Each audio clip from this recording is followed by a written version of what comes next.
Thank you for watching and attending Worldwide Slot Car Chat number 26. I'm your host, Greg Gaub. I'm not going to point at people because apparently what I see on my screen does not coordinate with what is recorded and put to YouTube. So we have John Kitt, Steve Hendrickson, Russ Paver, Mr. RK, Lloyd, and Leo. We also have Chris Walker and Ray Carthy on the line in audio only. So last week I suggested that if you have a track and wanted to show it off, that we would do that this week.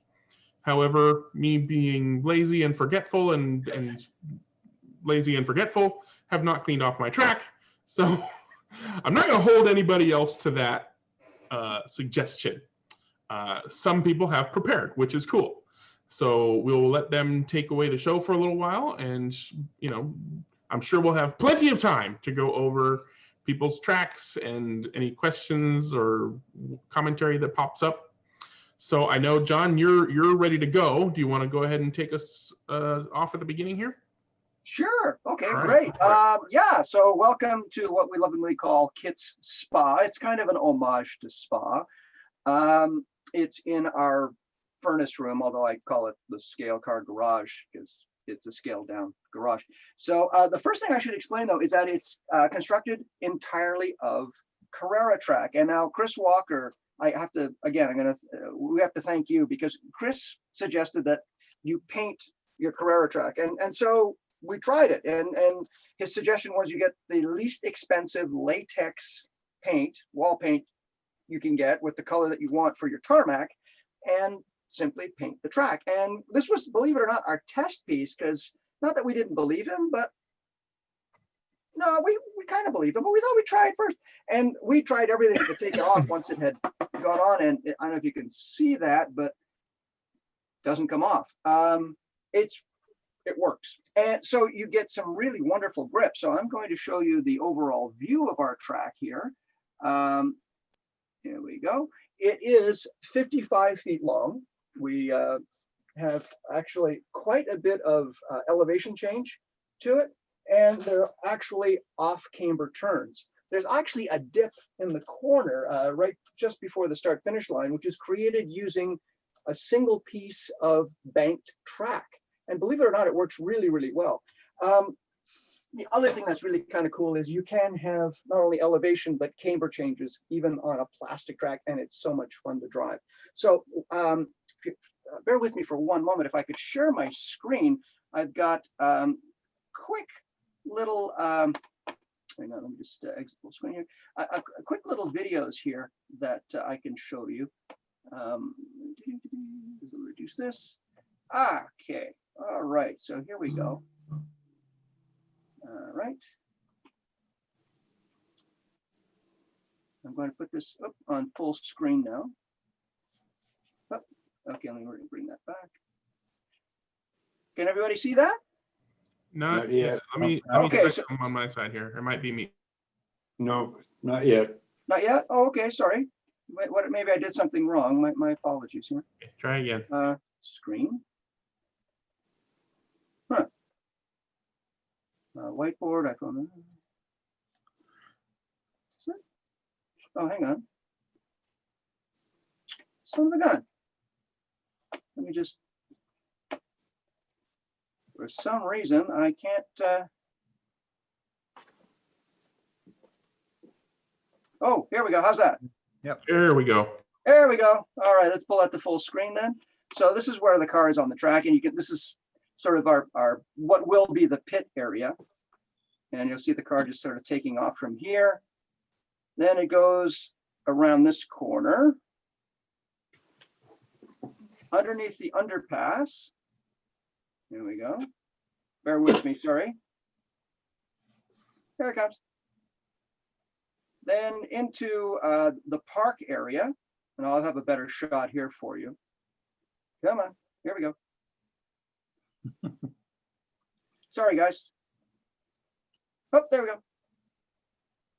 Here, there's a better shot. You can see the car go through here, around the park. Come on, car. Here we go. And this is that little undulating area I was telling you about. You'll watch the car go through there. Come on. There we go. And it sort of ends up back there. There we go. I'll just do one lap from this perspective. I think this is it. There we go. One lap from here. You'll see it go. There we go. And that's it. That's the whole track. So if you wish to, you have to stop sharing, right? I will stop sharing. There we go. We're back.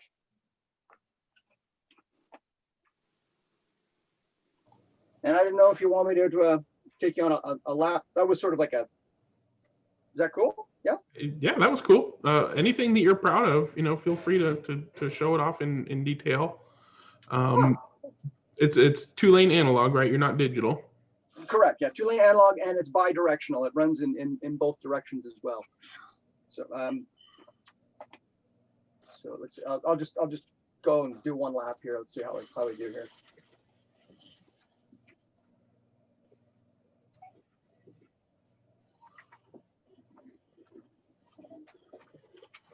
There we go.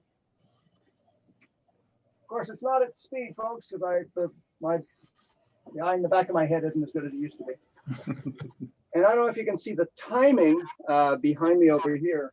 It's actually something called race control, which was originally, gosh, I think I got it in 1998 or 99. It was from a company in Germany. And the great thing is they have these little sensors underneath that when a piece of metal goes across, it trips the timing sensor. So you didn't have to drill any holes. It's not reliant on sort of any sort of optical or physical switch. So they work really, really well. Reliable as all get out. And it also gives an interim time as well. It lets you set up a whole round robin. So, and you can award points as you see fit, even for fastest intermittent time, fastest lap time, etc. So that's about it. And as far as scenery is concerned, the only area that's really kind of almost done is the park area right over here. And that's kind of the direction in which we're working. But just some sort of little vignettes to sort of suggest things to put together. I think the nicest piece, honestly, I have to say, is our daughter and I built this hut, which was really inspired by a guy named Brad Corando, who was on one of the forums, who had an absolutely stunning layout. And we lovingly copied. He had a timing hut that was done very, very similar to this, and we copied it and really wanted one for our track. And it's totally from scratch, from balsa.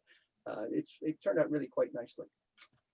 There's some Scalextric stuff, some die cast, and the actual, let me show you if you like to see. Everyone asks about how to do hay bales.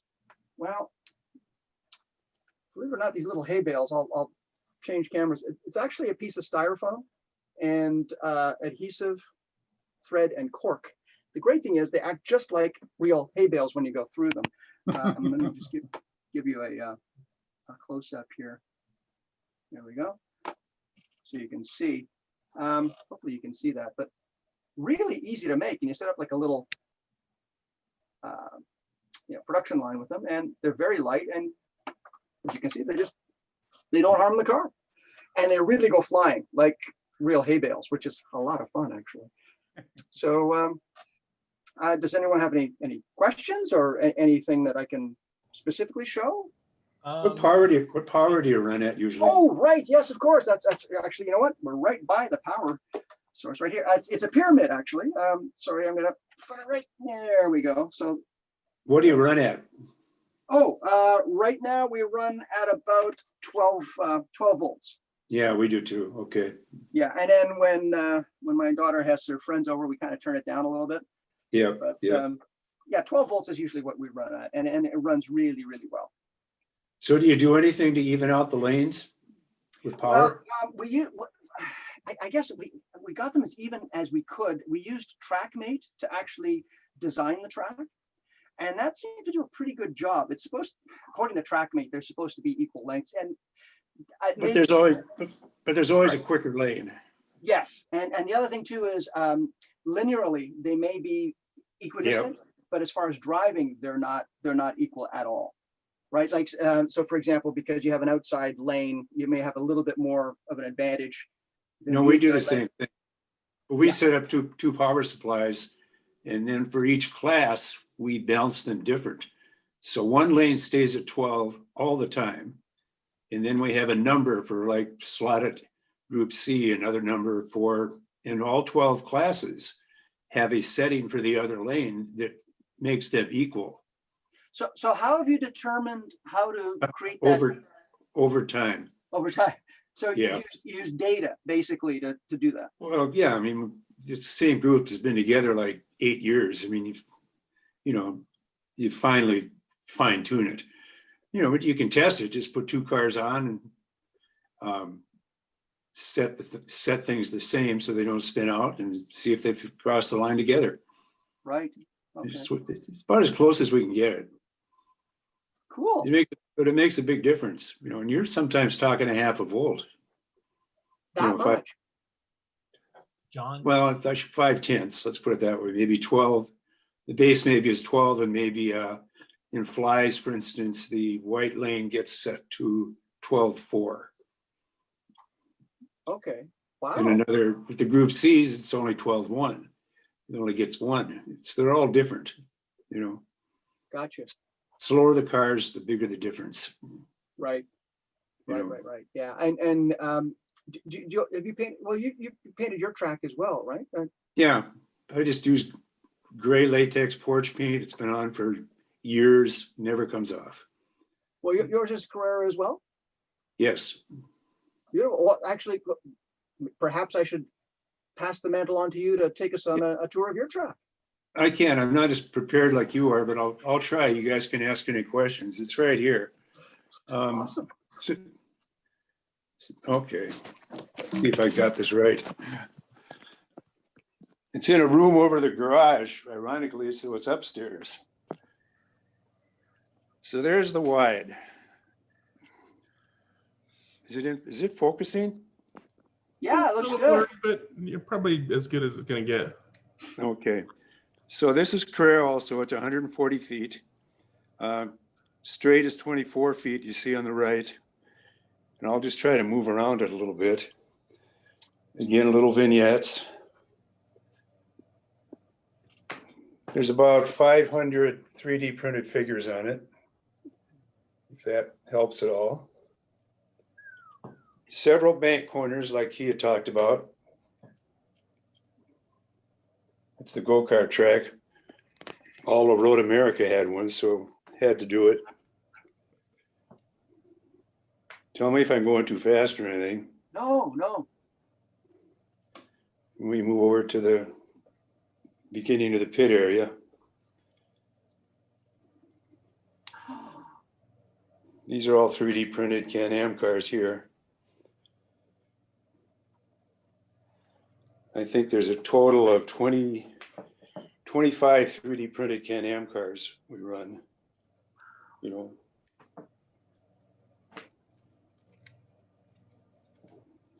Controllers are right here. Well, is that water there? Just looks like it. Steve, how did you do that?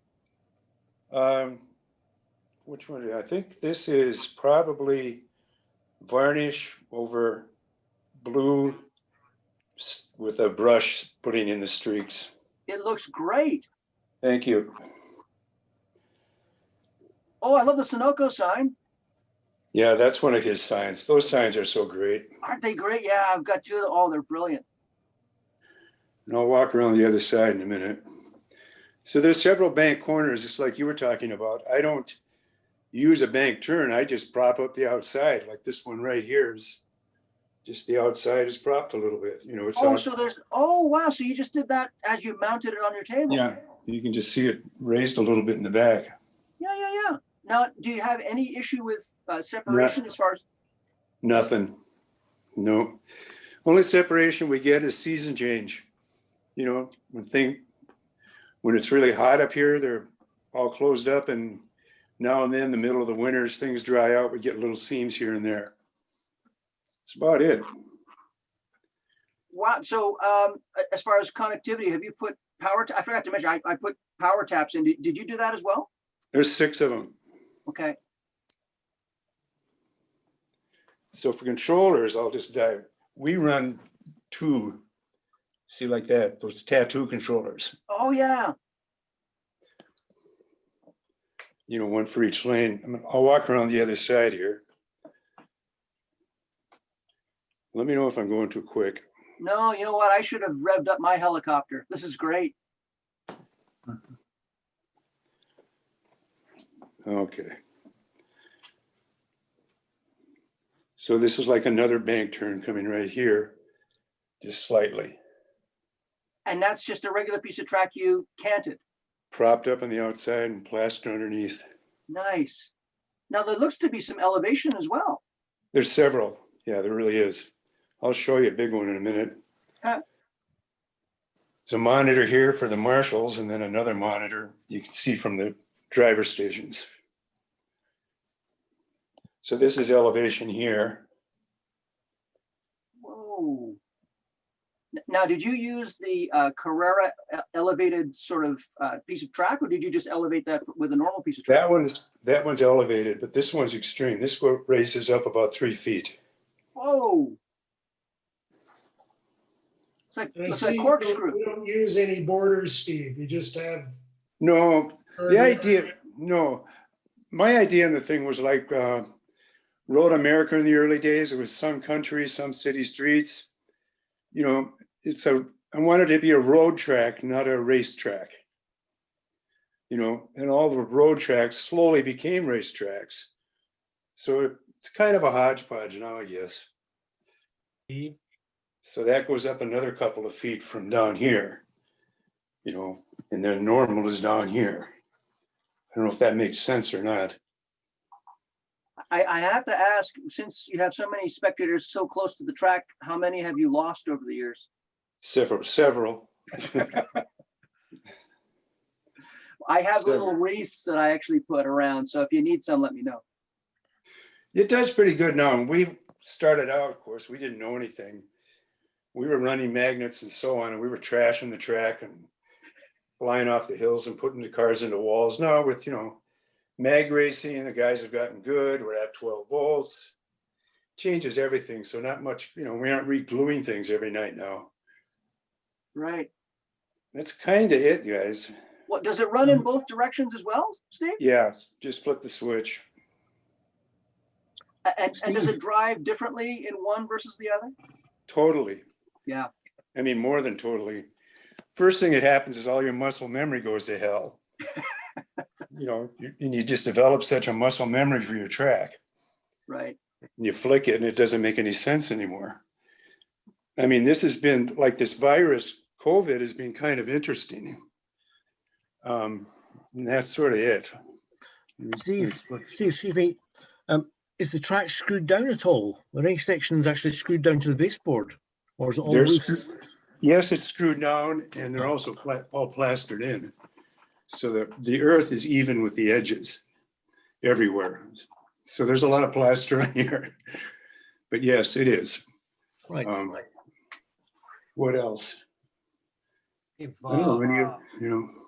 what Oh, can- the virus. That's what I was going to say.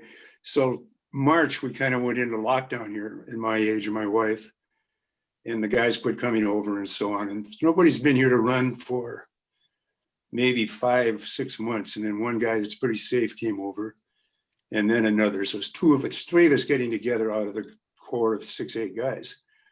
And average lap time in this track is about 13 seconds. And that's quick.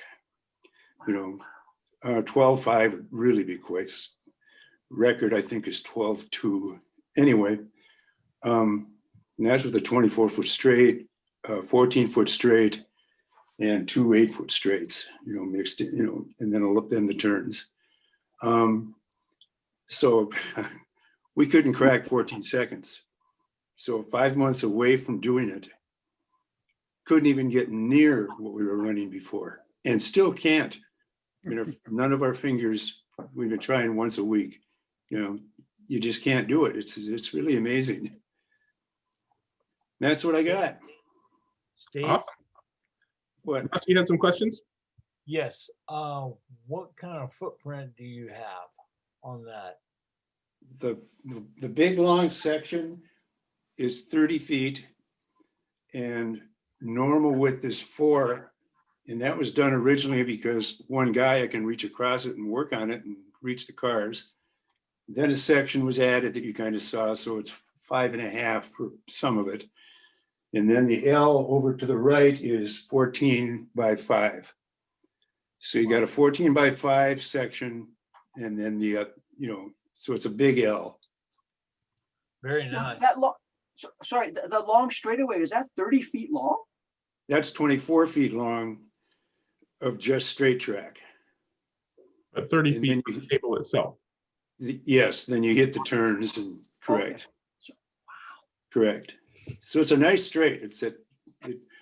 It's a hard track because you need speed, obviously, because there's some pretty good straights. But you got a lot of corners you got to come out of with some snap. Torque is God on this track. It's a hard track to learn.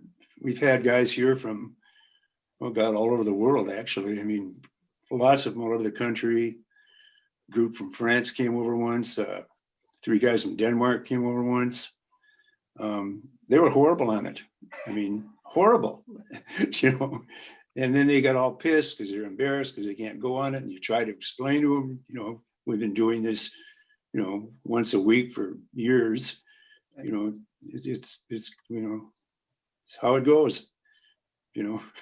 I'm horrible when I go to other, you go to somebody else's track and you're just not that good. Yeah. Yeah, the home track advantage is definitely a real thing. It is. Not so much with the group here anymore.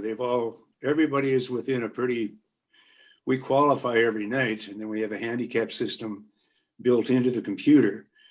And based on qualifying times, the computer then calibrates how long you're going to sit in the fuel lane for your fuel stops. And that's how we work the handicap.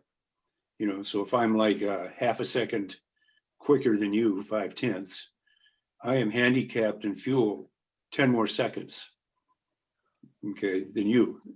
And that's how we run that. That's pretty And cool. and that's in addition to the way that you, I guess, vary the voltage for each lane. Well, we equalize the lanes, and then on the night we equalize. How it goes, guys get here, tune a little bit, horse around. 7 o'clock, we do the qualifying. By 7:30 or so, we've put in all the figures into the computer. The computer then goes, Steve, the base fuel time is 10 seconds. So Steve, you say I was the slowest guy. So my base would be 10 seconds. And you were 2/10 faster. You're going to get added 4 seconds. So your time is going to be 14. The computer has all that in it. So then we hit go, and the computer takes over the night. It runs the 20-lap races, sets up the rotations. Everybody races, everybody in both lanes. It does the scoring. There's 1 minute between races, and it just keeps running until it's over. Have you added shots yet as another sort of factor? What do you mean? Oh, like, you have to do some shots while you're doing the same thing. I mean, another handicap factor. This is a clean Christian group here. No, we have one guy that does, and he gets horrible by about halfway through the night. Yeah, so in my digital club, they learned fairly quickly that I like to enjoy some of the finer things out there, and sometimes they would have some available to me, when I would go to race at their track. Yep. I learned that lesson pretty quick, but I still enjoy it from time to time. I'm like, okay, go on, but not. No, there's a little bar right over there with 4 bottles in it. They're all his. That's awesome. Hey, Russ, I saw you when John was just about done, you had a question. Did you have something else you wanted to ask John? No, I was just asking him about the footprint on his track. Yeah, John, Sure. what's your footprint? Oh, that's a good question.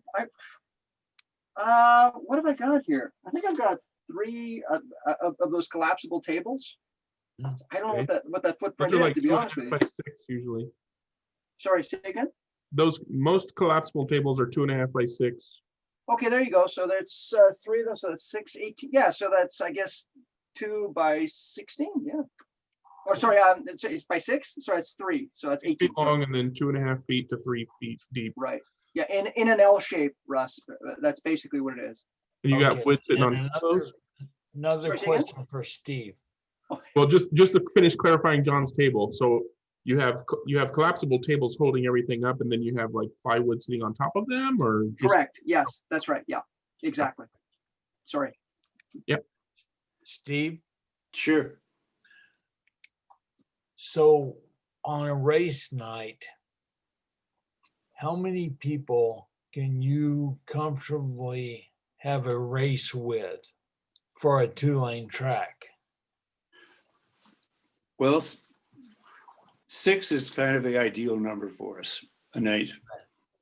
Because with everybody, if you do the math, it's a lot of races. You know, you got everybody racing everybody in both lanes. You know, I forget what that number is. It's 30, 40 races or something like that. It's a lot of races. Right. Races are 20 laps. It takes us close to 10 o'clock when we start around 8 if we have all 6. Okay. You know, 5 guys, 5 is almost the perfect number because we're done by about 9:30. You got 3 guys that can, marshal, or 2 guys marshal and a couple BSing and 2 racing or something like that.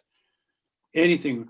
There was a point years back, we had 12 guys and we had to, how do I word it? We had to kind of weed it down politely because nobody was getting any track time. It was ridiculous. It's 2-lane analog. I wish it was 3-lane, but it isn't, Yeah. I almost tore it up to build a 3-lane. I was going to cut Carrera hat pieces in half for the 3rd lane. Now I do it routed if I did it again and make 3 lanes, but. Well, excuse me. actually, Steve, that's not a bad idea. I should show It you isn't. that. No, I did that for our track here. Let me just change the view here. So just because you can't get borders for those elevated curved pieces of Carrera. I don't do borders anyway. Okay, so I needed a border for it. So I actually made my own. I can Oh, show sure. you yeah. So in this area here, right. I don't know if you can see it. I see it. Yeah, I see so it. basically it's a half piece, and Sure. because it's styrene, Sure. I put them together. Now, what's really cool is we did the same thing here, and the slot that's already in the track was perfect for putting guardrail or a stone wall. That's So nice. if you do need to make borders for this type of Carrera piece, unfortunately, you have to sacrifice another one. The good news is because they have lines right down the middle, it shows you exactly where to cut. Yeah, So, that's nice.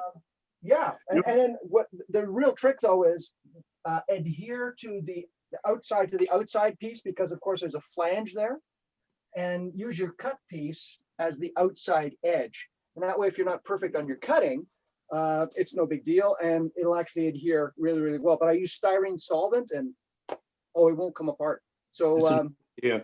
yeah, sorry. we that's don't- what I meant. Thank you. Sorry. No, we don't miss borders with Carrera in 132nd. You really don't need them. I mean, 132nd is pretty. Carrera is a nice size for 132nd, and we don't run any 124th. 124th, yeah, borders would almost be mandatory.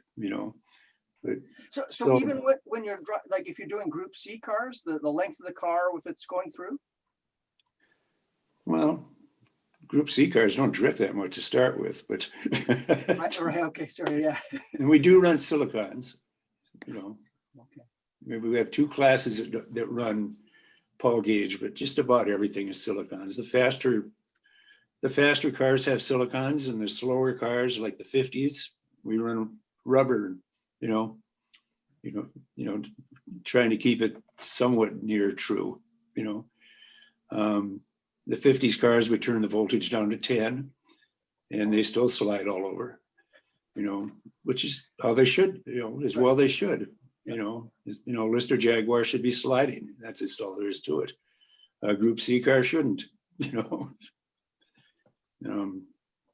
yeah, Very cool. Okay, so but you don't run any magnets, do you? Or no, Okay. no, not for years. I find our magnets being really good for sticking up those pseudo retro signs on around the track. Yeah, I know. Well, thank you Yeah. very much for sharing, Steve. Did anybody else have any more questions for Steve or John before we pick somebody else? Hearing none, I'll go ahead and I dug up my gallery of pictures of my track, so I'll just kind of go through pictures. So let me share my screen and this screen. All right, so hopefully you can see that table. Yep. Okay. So I'm just going to go through a history of my track and skip a bit. But this is basically the first of the two tables that I made. Just 4x8 sheets of plywood, and so I made big strong legs, and I had a lot of crap to store, so I made the shelf underneath and put it on wheels so I could move it around as necessary. So I'm just proud of my accomplishment for building one table. Wrong direction. So this is the layout that was on the table. My collection of cars, my controller. This is one of the first layouts that I had up for a little while. Of course, my track is Scalextric Digital. It's also currently 2-lane. What, John? What did you use to design the layout? What Oh, that's an old program called Track Power. That's no longer downloadable. But it has everything that I need, so I've pretty much stuck with it. If I was to suggest what program people should get, it would be Ultimate Racer 3, because it pretty much has everything. So was it of the same vintage as Tracker? Because that's what we used, which is gone now. And No, it's later than that. Sorry, my Roomba just went off. I'm trying to get it to stop here. Stop. They changed the app.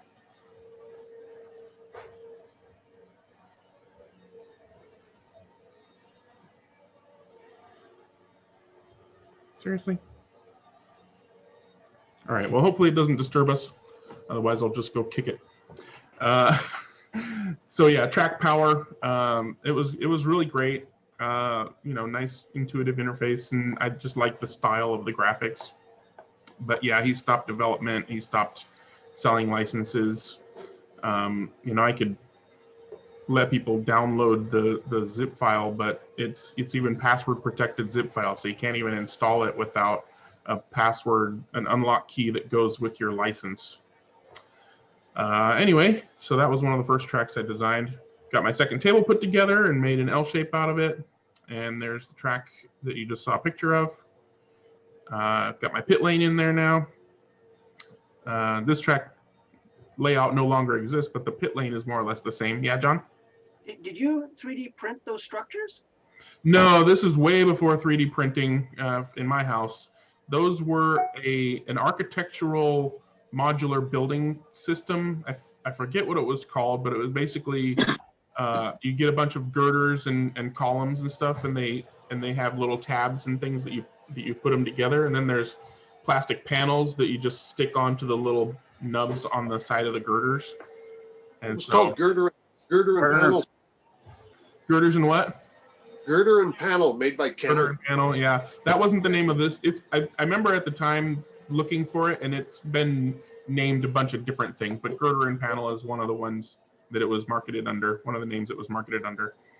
I don't see those in stores very much anymore, but I'm sure you can get it on eBay and maybe in other countries. There's probably other pictures of it. That's a battery for my controller, my first slot it, and my lap times that I was getting. That's definitely with magnet. And then I put carpet on the table. This is when I'm enhancing things. So carpet for sound deadening and to look like grass. This is actually the layout that I did my fancy video a long time ago with all the editing and make it look like a race and stuff. That's another interim layout. That's a miniature grandstand with homies on it. And then my lap timer and garage. There's a better picture of the buildings, just kind of random, cool, futuristic, structures. Another layout that I went with, but that turned into basically just a bunch of drag strips. It was super boring. This is when I started getting a little bit fancier. That's one of the Carrera for Fun German website papercraft model kits for the Dunlop Tower, and then I integrated the lap timing display for Scholastic Digital. That was a third-party accessory that we could get from people. I just 3D printed that same building. Yeah, I would expect that the guy who did the 3D print design modeled it after the Yep. papercraft version, so they're very, very similar. Yep, they are. Yeah, I've printed a few of those for myself and friends as well. This is more or less what it almost is today, but I got rid of the hairpin, the squeeze hairpin, because the Scholastic squeeze hairpin is not very much of a squeeze. This graphic is more squeezed than the actual track is. So people always think they can get through those squeezes, and sometimes they can, so they never really back off when they should. So I just got rid of it and turned it into a regular R1, hairpin turn. What's the length? What's the lane length? Yeah, roughly. About 54 feet. Okay. Not terribly long. And it's, the longest, length is 12 feet because it's basically two 4x8 sheets in an L. Sure. The pattern for my driver stations and some modifications, painting my driver stations. These were designed specifically to hold the Scholastic digital controller, goes through a hole there. And then this is a slot that I put tape on and added power to so that you can clean your tires real quick. Yeah, John? What are those made of? Just like 1/8-inch MDF, cheap. Sorry to interrupt. I just thought I'd ask why we got them up. And then, yeah, spray painted with cheap spray paint. There's all the colors. And now I'm putting the walls on so that when people lean over the track, they don't break things or, hit the cars. And when cars go flying, they don't go flying off the table quite so easily. That's the main thing. Keep the cars on the table. Testing power modifications, putting borders on. There's my son helping me with the power tap wiring underneath the table. And then that's pretty much everything is done. And my controller stations, had to put drink holders there next to the controller stations, of course. And there's my Marshall stations, control station computer interface thing. And then we got just pictures of the track. I'm gonna fast forward to more recent pictures. Oh yeah, I printed a backdrop. I got a picture of Mount Rainier and then took it to Costco to print in large format and then stuck it on some poster board. That's actually under some shelves on the wall. You can see the shelf right at the very top. That's the bottom of the shelf up there. Nice. How big? Oh, how big will they print? I'm sure they'll print even bigger now. Back then, I think the largest was like 24x36. Yeah, John. Really? So yeah, well, if you need to print Really? something yourself, there are programs online that you can actually take large panographic images and print them in 8.5 by 11 sheets. That's what we did for ours, and it works really, really well. Yeah. I like the idea of the big one. Yeah, and I did have to splice this one because they couldn't print long enough to get everything at the height that I wanted. So it was printed in 2 pieces, and then I did my best to cut it. I think I hid the splice behind the tower in this picture. It looks really good. Yeah, it does. Yeah, it helps add, when I'm taking pictures from that angle, try to, put something behind it. This is just the lanes. You can see, what the lanes look like without lane changers. There's my younger son when he was quite a bit younger than he is now. This is a little mountain for a corner that he made. He did that? Yeah, he did. I kind of showed him the ropes on how to do it, but it's basically stacked up insulation foam, the blue foam, Right. and then you just hack at it with a fork. and then paint it with cheap paint and throw some flock on it, and got a That's- piece of moss that's- on a nearby tree. That's brilliant. That's just brilliant. Yeah, it's the best piece of landscaping on my track to date. It's still there. Okay, so this is pretty much the layout as is. As you can see, I got rid of the squeeze hairpin and just made it a regular hairpin, and then moved this little chicane closer to the hairpin. So just kind of as a driving around, you can see my mouse, right? Yep. Okay, so you got your main straight here. That's, less than a second of full speed, but it's your long straight right there. You can kind of combine the penultimate straight here. This is an R3, R4 turn, so you can get through there pretty quick. So you got to blast it and then blast it. And then you just kind of feather it through here. I got rid of this curve lane changer because it just kept causing problems because there wasn't enough room to line up with the sensors. So that's just regular turn now. But then you get over to here on the infield and you can blip it one more time. Then you feather it again through all this hairpin stuff. You got another blip right here. Ease through the hairpin.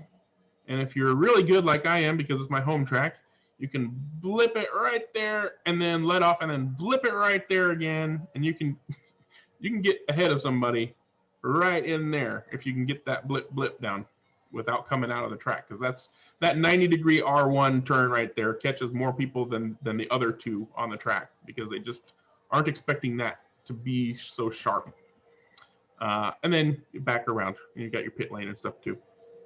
So definite home track advantage for me for quite a while. When the club guys came over, it took them a long time to get to the point where I was actually having to try to win because of all these little blips that you gotta muscle memory, you gotta learn. Here's my power taps. So it's only a 54-foot track.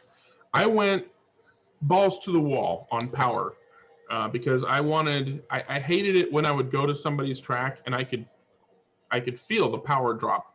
And I noticed that a lot of people, when they're new to slot racing, don't feel it. But the longer you race, the more you feel very minimal power drops. And so these guys would be racing on their tracks, and I'd be like, power's down on the infield over there. And they're like, really? What? I don't notice anything. I'm like, okay, well, it's there. So I didn't want any of that. So like I said, I went all out with power. So the reason the track is all split up like that is because each of these sections, as you can see, each of them have a power tap represented by the blue piece there.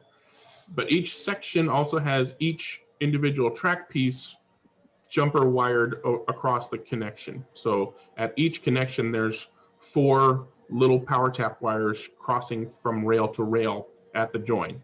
So each section of track is pretty much one solid soldered rail, 4 of them.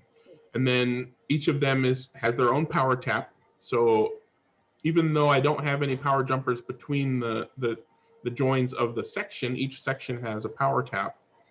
And so essentially it is one uninterrupted soldered wire rail for the whole track. Yeah, John.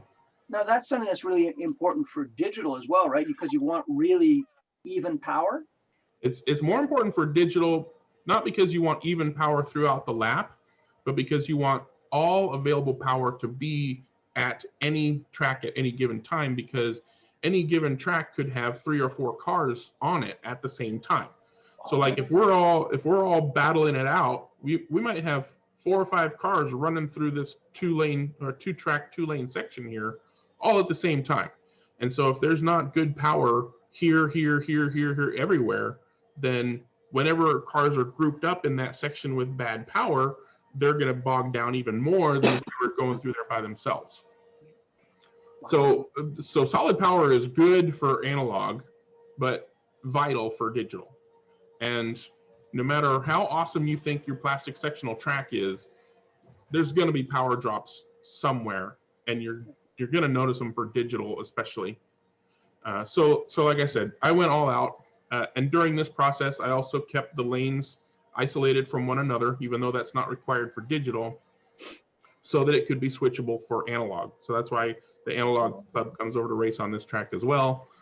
So it's 2-lane analog switchable to 2-lane digital, and the power is rock solid. I have a pyramid, high amp power supply like you showed, powering it for it. It powers my digital bases as well, but it powers the track.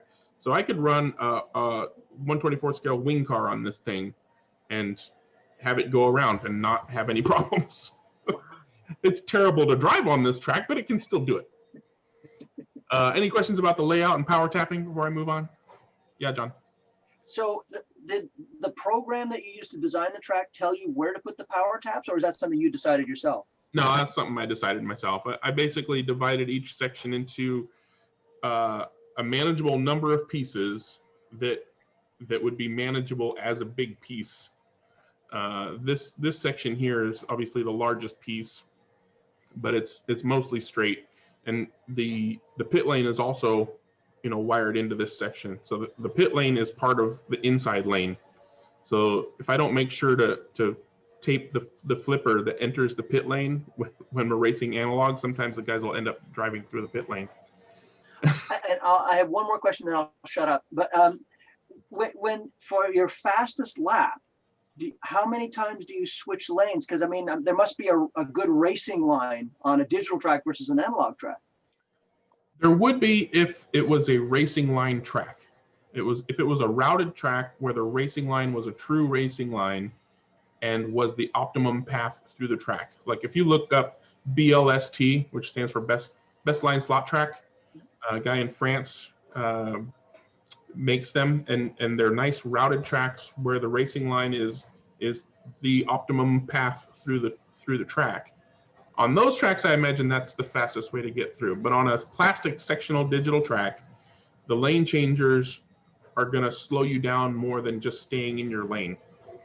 So the fastest lap on this track is almost always on the inside lane, even though it's got the inside of the hairpin and stuff like that to deal with. You can still get, a couple of tenths on the outside lane easily. So I just stay on the inside. When I'm racing digital, I stay on the inside lane, unless I got to pass somebody. So yeah, I mean, there's definitely a fast lane and a slow lane in here when it's the same driver or equal drivers. And the reason I chose these specific locations for my power taps is because they're right before a lane changer. So even though I had all this soldered and it wouldn't really matter, I decided to use the lane changer locations to have my power taps be near them to make sure that the lane changers always had good power. Upgraded my drink holders because the floppy plastic ones were insufficient and broke easily anytime somebody brushed against them. So that's some pipe there on a piece of wood and a bracket and everything holding them on. So now I got drink holders and controller holders there. Got to show it off, make sure it works. Clickety click, click, click. Oh, and there you can see the copper tape on the little slot that I made. There's a power switch there to turn that power on and off.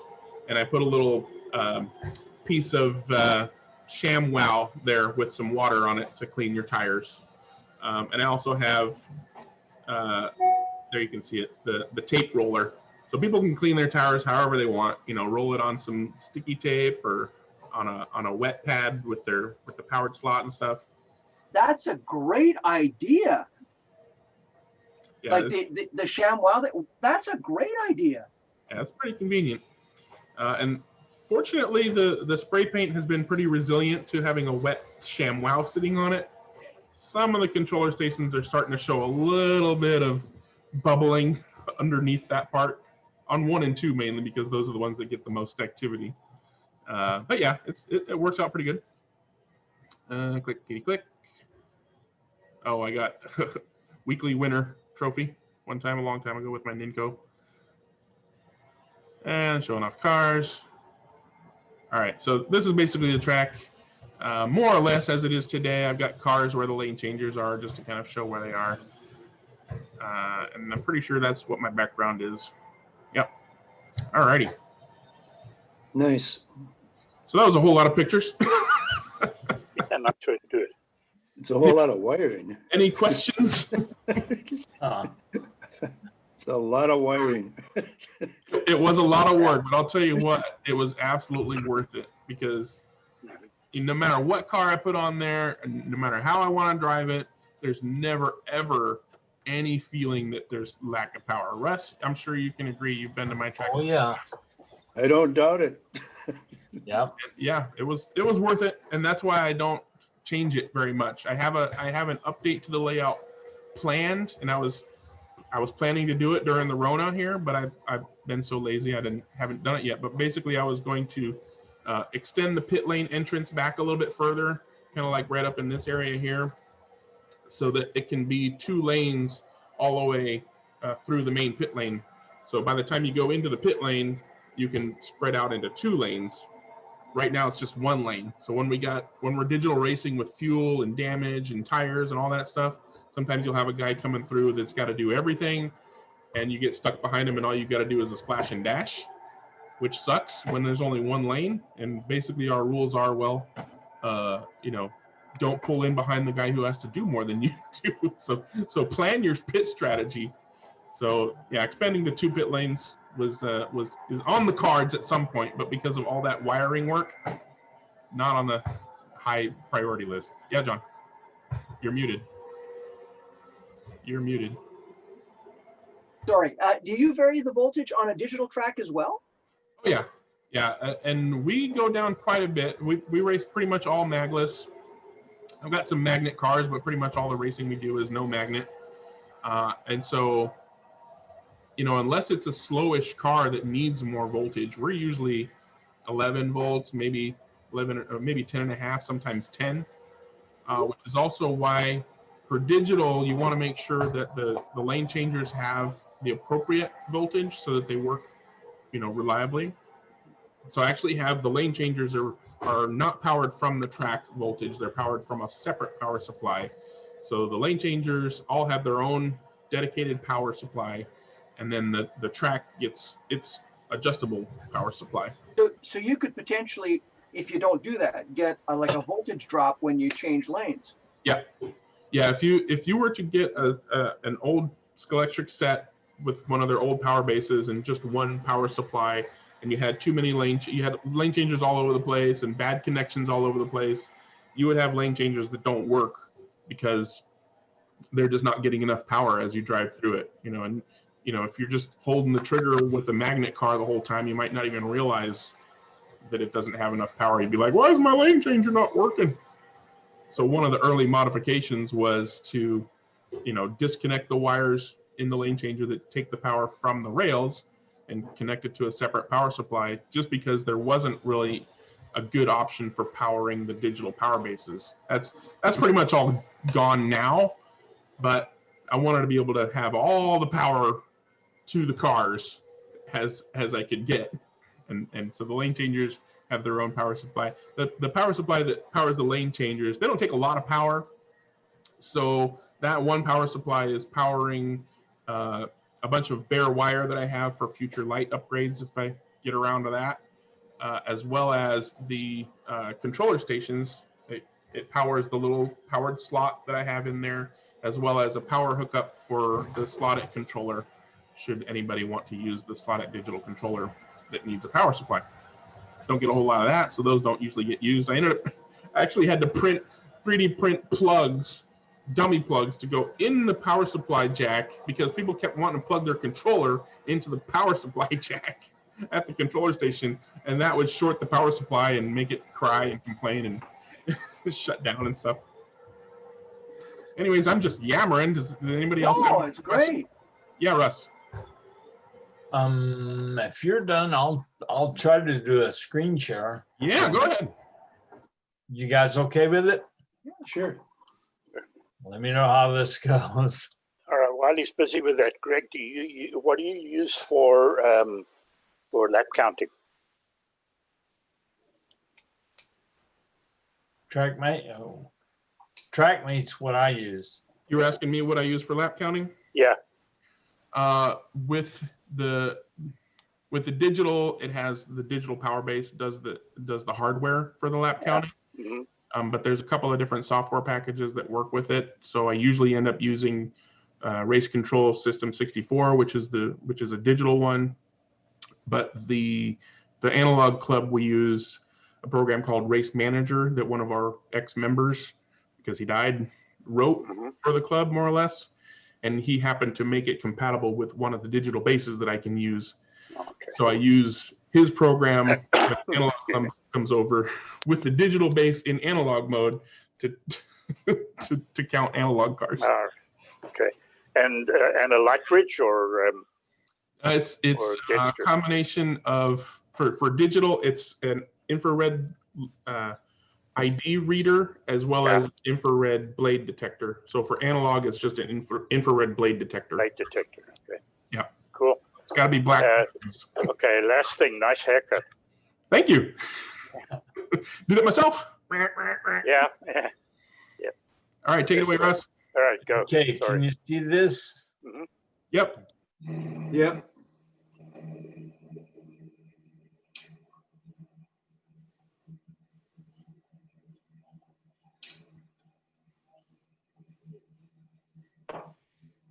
Scenery on this track is so cool.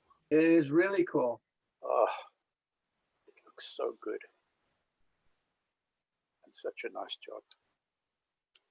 And it's different, and it's not always the same.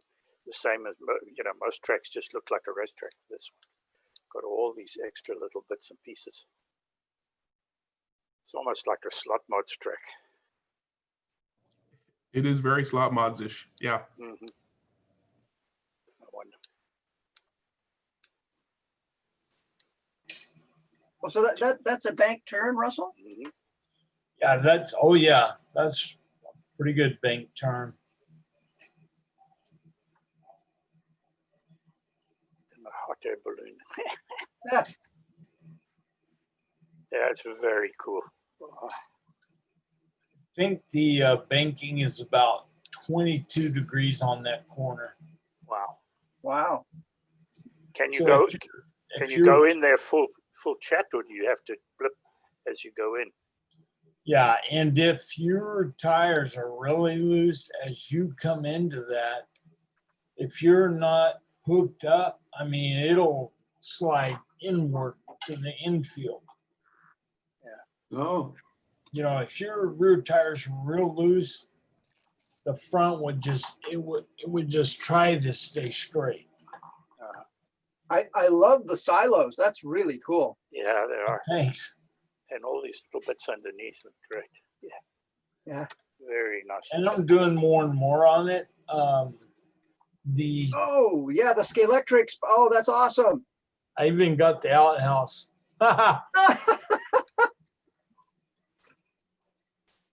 That's very cool. Very, very cool. And you did all of this yourself, Russ? Yes, sir. Wow. And it's something I continue to work on. Uh-huh.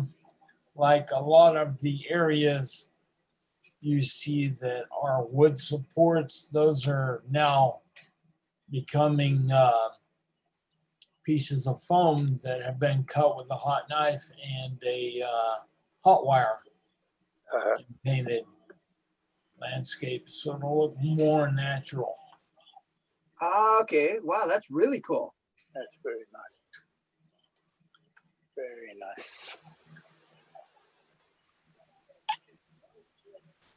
And that surface is routed wood, routed MDF, right? Yes, sir. How deep did you route? It's 3/8 MDF.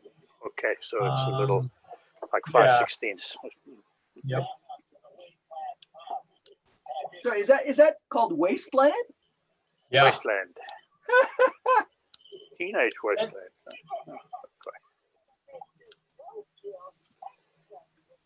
So see, there was a company called Scale Illuminations that made the little LED lights with tiny wires, and you just glue them to the hands on the figures, and you can't even see the wiring. And behind those two pink boards are your controller and your wire harness that comes out and goes to the people. Well, I love your display cases. How What are your store hours? Whenever you want to come over, man. Now look at this cemetery. I've got a Grim Reaper in there. Oh, wow. Now, do those light up as well? Yeah, I have a light on that. It's a street light. And somebody left the poop in the toilet. Did you It's see always that? good. It's always good to camp by a grave site because your neighbors will never bother you. Look at that. It's cool. Sicko. Yeah. Oh, wait, and that fire, that doesn't look like the bonfire actually illuminated. Yeah. Oh, that's awesome. Oh man. This reminds me of the miniature Wonder World out in, I think it's in Germany somewhere. Mhm. Really, really cool. I really appreciate it, guys. Oh, there you go. So that landscape, those are supports that you started to landscape? Yep. See the climbers? Mhm. I've been to his track several times, and I still spend several minutes looking around. Yeah, I'm sure you've spent time looking at all the little details. Absolutely wonderful. He's always adding. Oh, that's fantastic. I love it. Really nice. Well, that's something to shoot for. Oh, I saw a Canadian flag. Thank you. That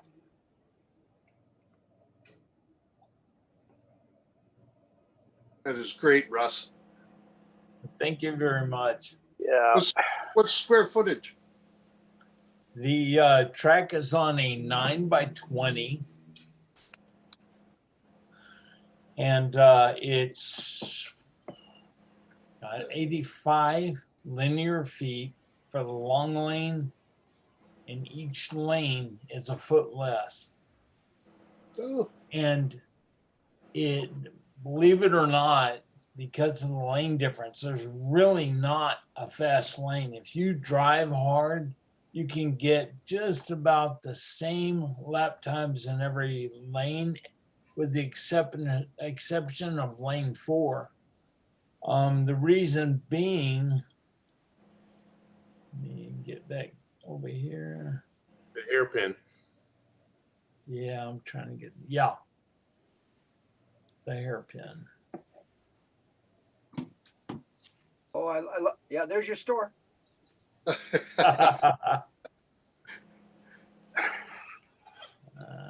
that's amazing. Yeah, that's great. Beautiful. Right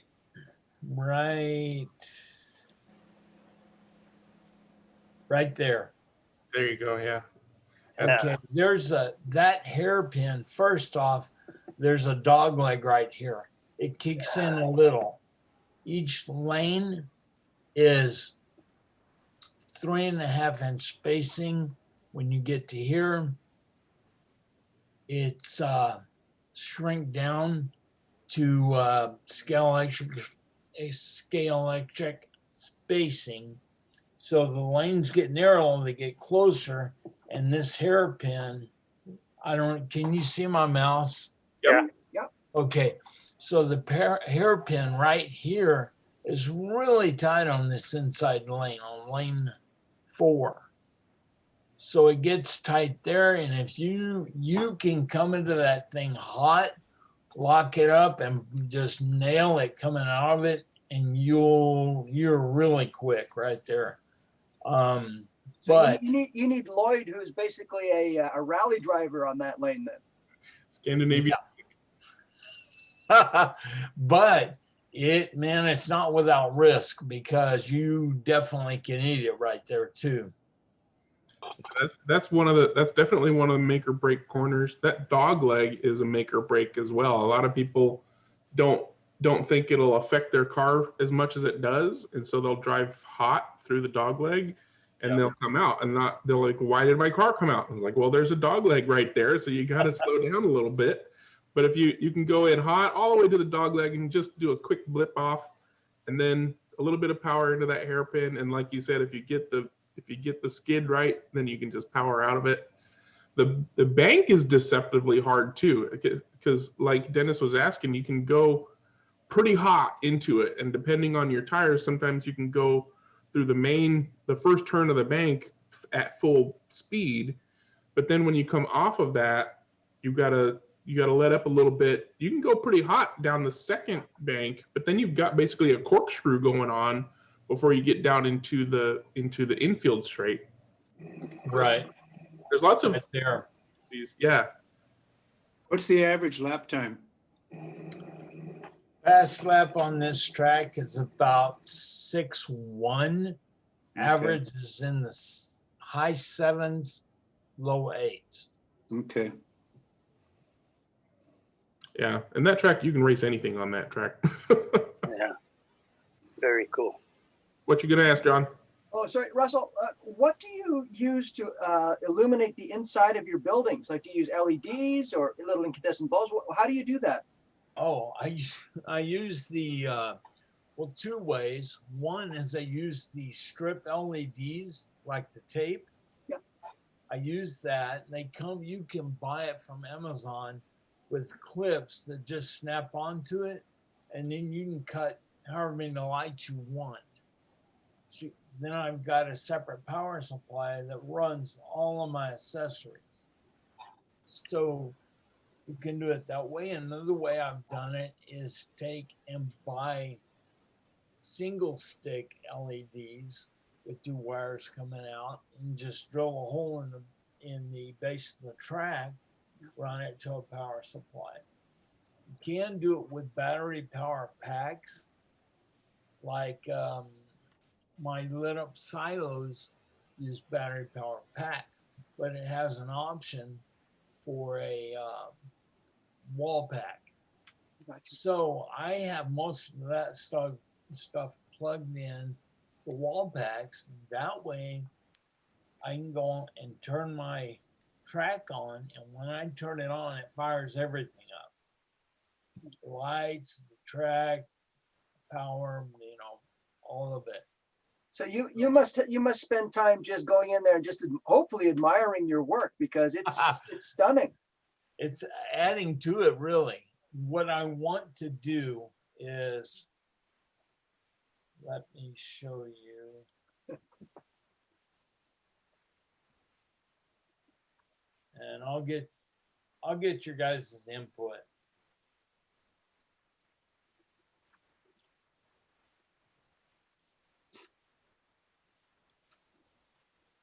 Okay, right below the bank and the back straight, right under here, only on the inside that you can see from the driver's stand. So let me get over there. So here is coming around, right? This is the back straight. Oh, that's all right. Here we go. See the distance between here. Oh, sorry, guys. See the distance between here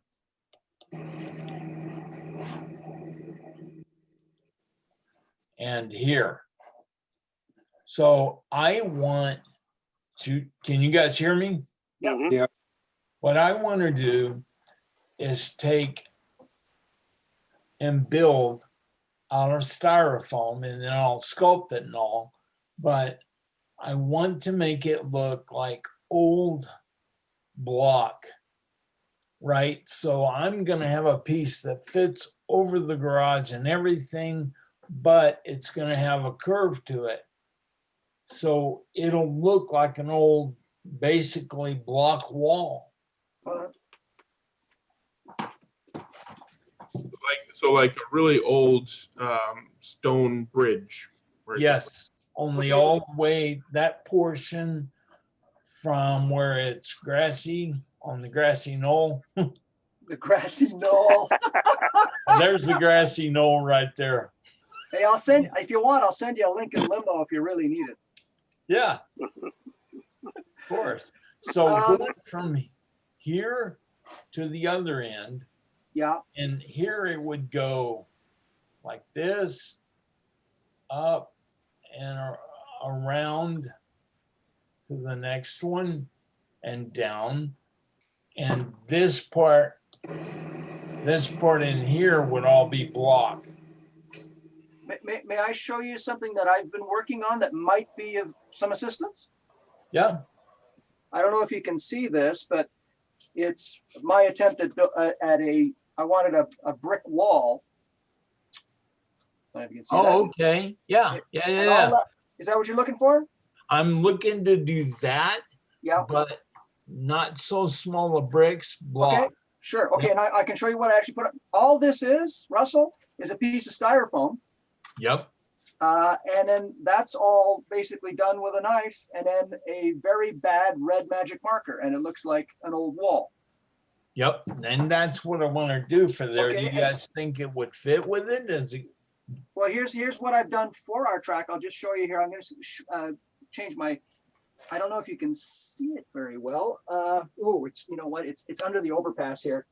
It's actually holding something up, but it's kind of the same idea, only it's very large brick. I don't know if you can see way in the corner by the Shell sign underneath the, it's kind of a similar situation to what you had underneath sort of the overpass. I haven't finished it yet, which is why you can see the supports, but that's kind of the same idea, only instead of doing small brick, I did larger brick. Same method.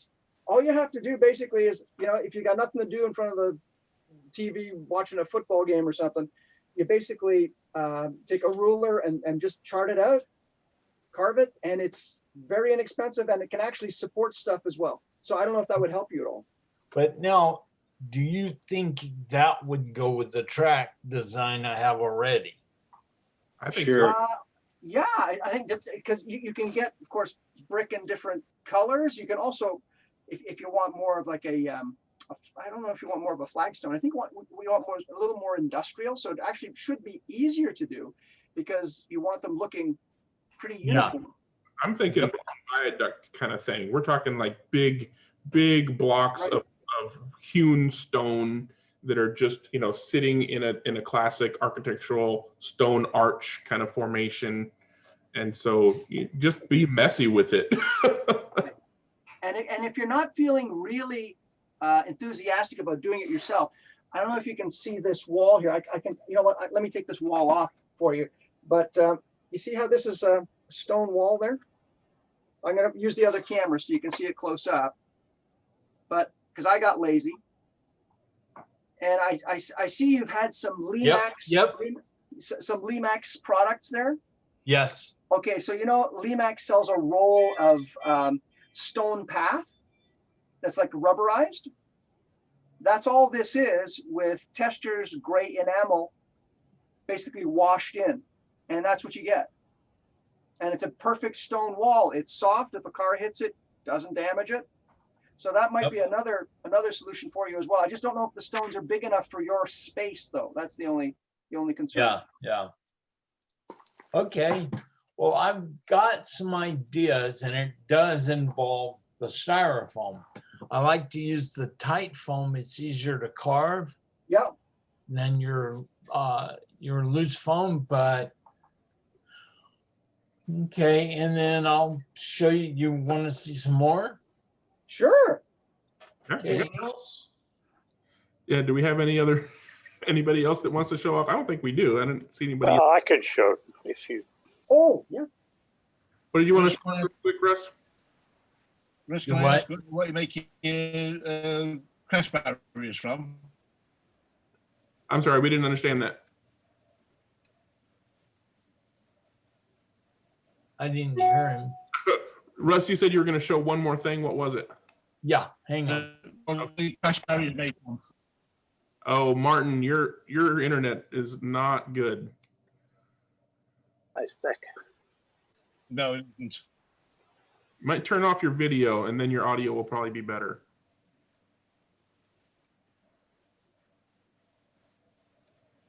Can you see this still? No, I turned off your sharing. So you're gonna have to reshare. Okay.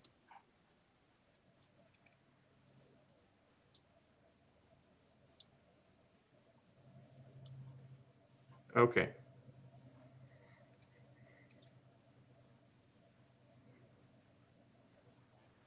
Granddaughters were here a couple weeks ago. This is my Facebook page, but I'm just going to show you.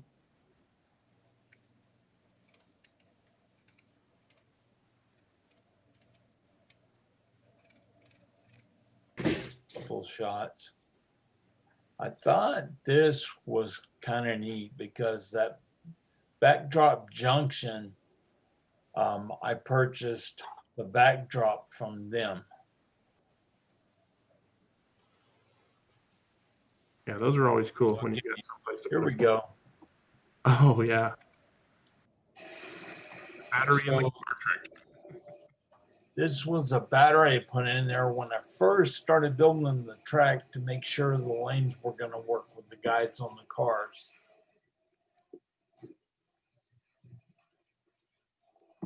That's a great idea. Oh, I thought so. And you wanna make sure that the car is powering itself, because when you push a car through a slot, it doesn't behave the same way as when it's pushing itself through the slot. So putting a battery in a car and letting it just go around is a good way to make sure your slots are nice. Yeah.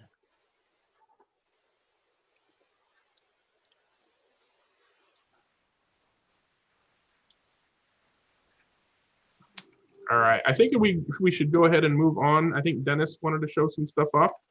Well, I can. Excuse me.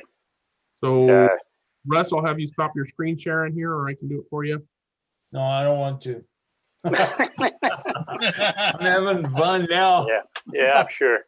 All right, Dennis. Stop it. Okay.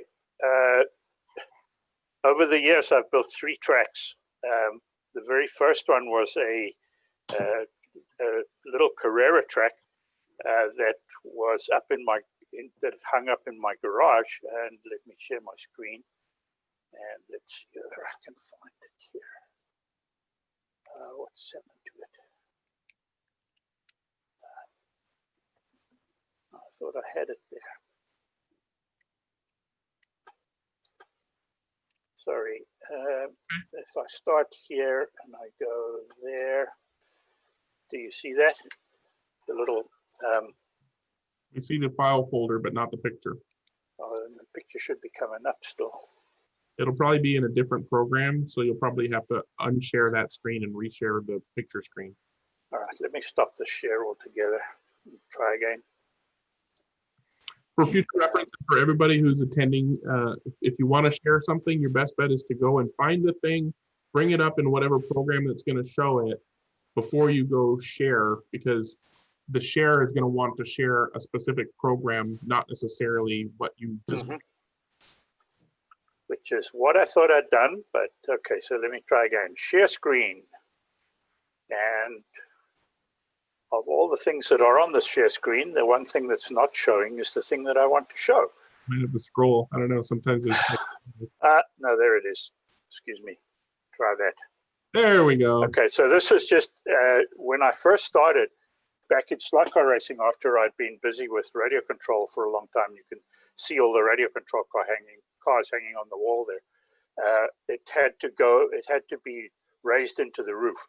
So this was me building like a bed frame that then raised into the roof of the garage. And I had a set of pulleys and so on it. And a little boat winch against the wall. And I made it up out of Carrera track. And so these are the photos as I was doing it. And to keep it light, but still have some scenery, then all the areas that weren't covered with track, I just covered with corrugated cardboard and made supports out of styrofoam and so on. So these are the things as I went along. Where I needed a little bit of border or some spin out area, I made that out of foam board. All of the curbings and so on were bits of foam board with white tape and red tape. I had supervision as I went along the way. And so then slowly but surely the track came together.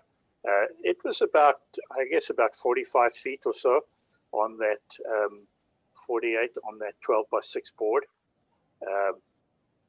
Here, when I did the bricks here, I just went online and found images and printed them on pieces of paper and just glued them up against the styrofoam. It looks good. Yeah, it did. It came out well.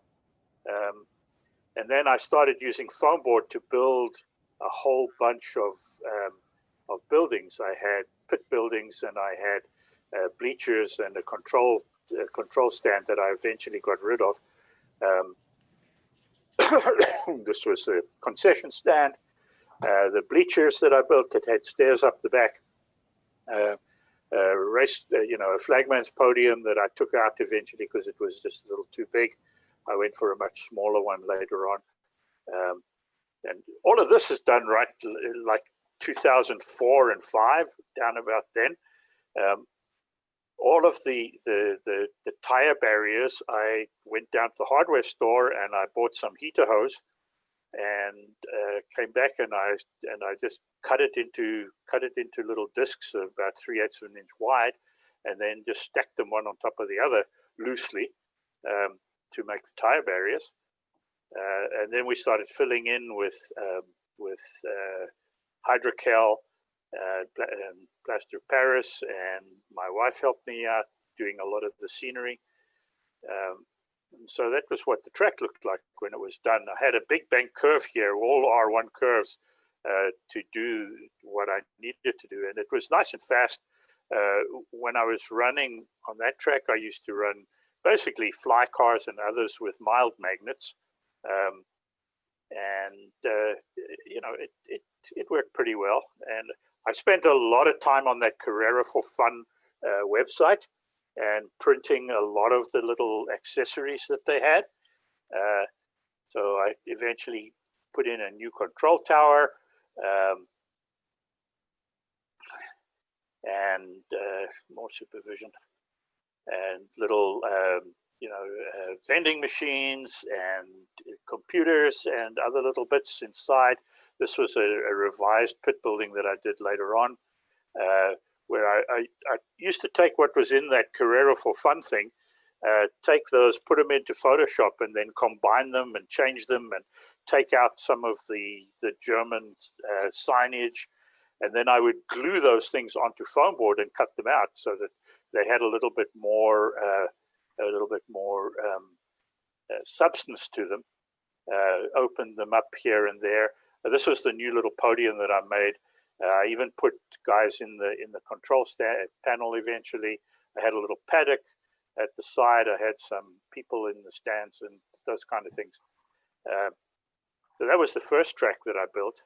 There you see the guys up in the roof of the control panel with all their computers. Worked out really well. I took it with me when we moved from California to Colorado, had it in our house up there, and then when we moved back from there to here, I got rid of it, and that was when I built the second track, which is, and I'll have to reshare and get that one, which was this one, which sits out on the patio at the back. Now, when I started building that, I started with this cardboard mock-up just to make sure that I could get everything in where I wanted it. We had just moved back from Colorado, so our double bed mattress from our main bedroom had been shipped back in this massive mattress box, and I used all the corrugated cardboard from that just to make this mock-up.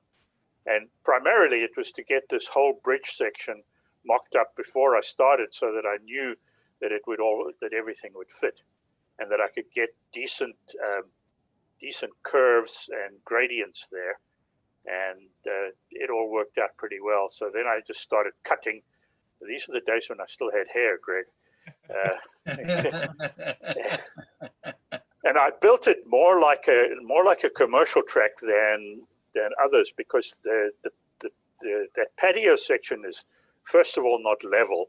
Second of all, I knew that I was going to have to take this thing apart a couple of times, because we live in one of those subdevelopments where the outside of the house is maintained by a maintenance association, and so every now and then they come and they say, right, clear everything away from the walls because we're going to paint the outside of your house.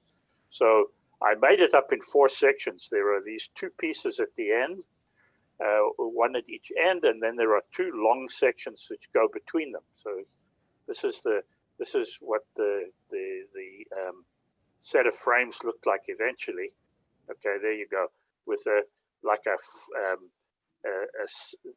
footprint is 16 long by 6 wide because I had these big pillars to get the thing in between. No, well, So it's 6 wide this way, and these are mine's made- 4 inches deep. Look, mine's better. And then the center sections are like 3 feet wide each and 8 feet long. Sorry, Martin, were you saying something?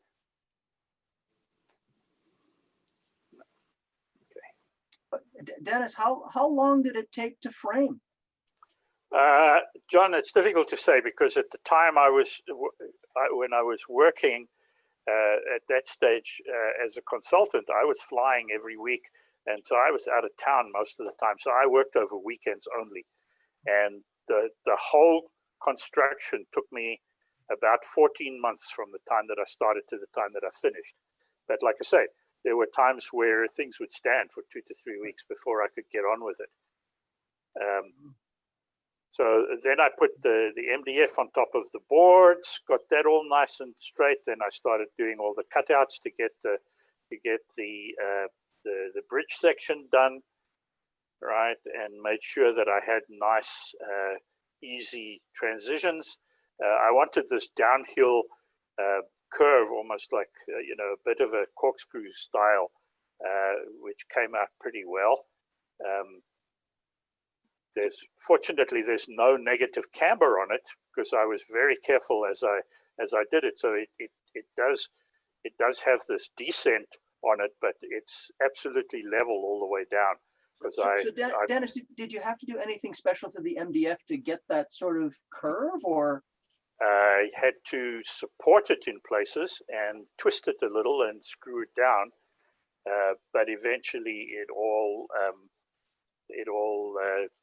kind of settled into that area. But yeah, it's screwed down. There are lots of little pieces underneath, certainly on the outside, that were needed to get it right, to get rid of the negative camber.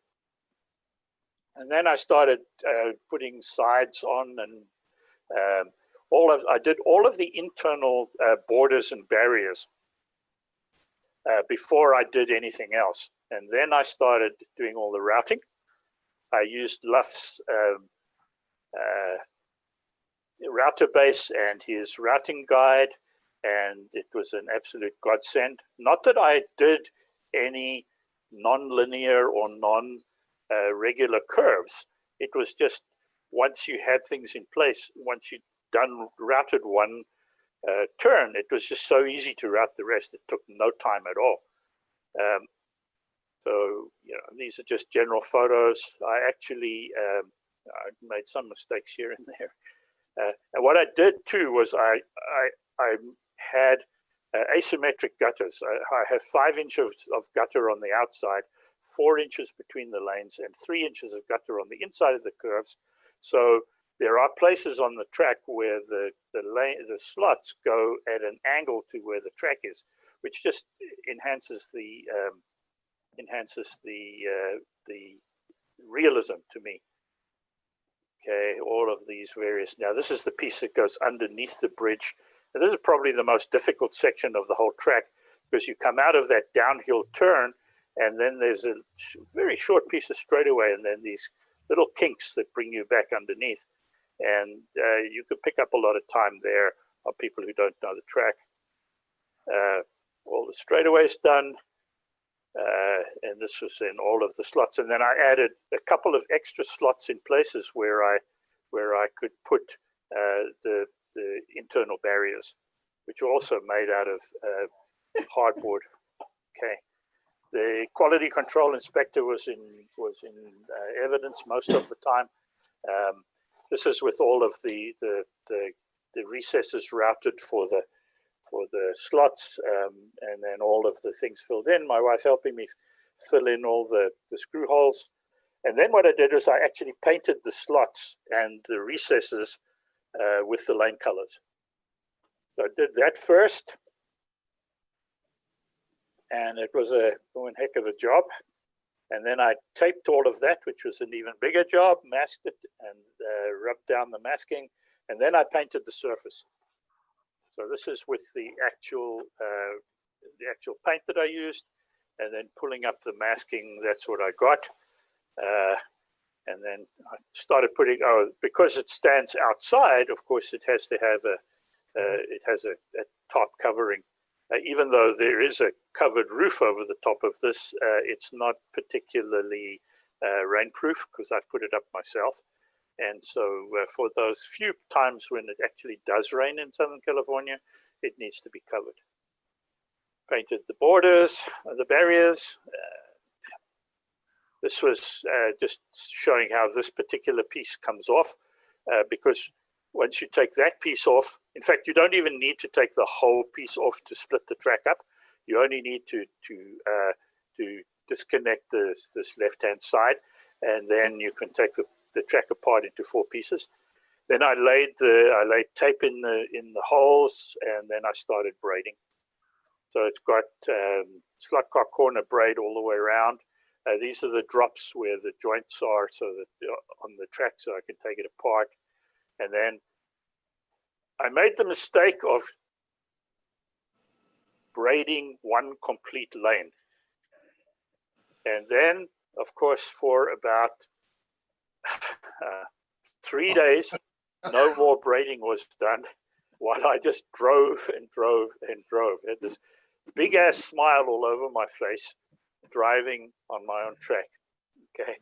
And then I just got further and further along. These are the driver stations that I put on the side. Initially, I had this big box underneath that held the